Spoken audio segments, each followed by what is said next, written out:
بسم اللہ الرحمن الرحیم۔ دوستو، آج کی میری اس ویڈیو کا موضوع ہے باب فیل سے آنے والے اژدہا کا واقعہ۔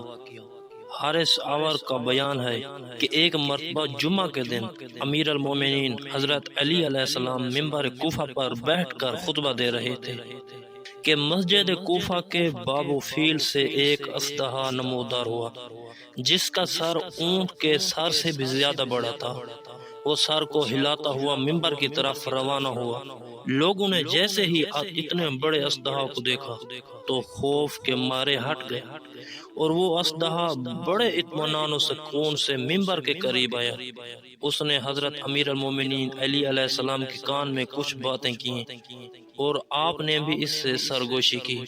پھر وہ واپس چلا گیا، اور جب وہ باب الفیل کے قریب پہنچا تو لوگوں کی نگاہوں سے چھپ گیا۔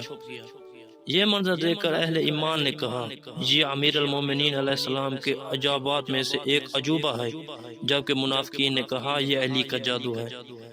حضرت علی علیہ السلام نے فرمایا، لوگو، جسے تم نے ابھی دیکھا ہے اسے رسول کریم صلی اللہ علیہ وآلہ وسلم نے قوم جنات پر اپنا وسیع مقرر کیا تھا، جبکہ حضرت صلی اللہ علیہ وآلہ وسلم نے مجھے انسانوں پر اپنا وسیع مقرر کیا تھا۔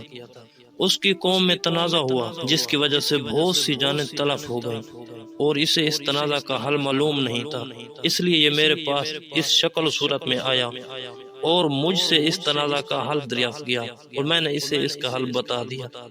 اس شکل و صورت میں آنے سے اس کا ایک مقصد یہ تھا کہ وہ تمہیں میری فضیلت اور مقام دکھانا چاہتا تھا۔ وہ تمہاری بے نسبت میری فضیلت و مقام کو زیادہ بہتر سمجھتا ہے۔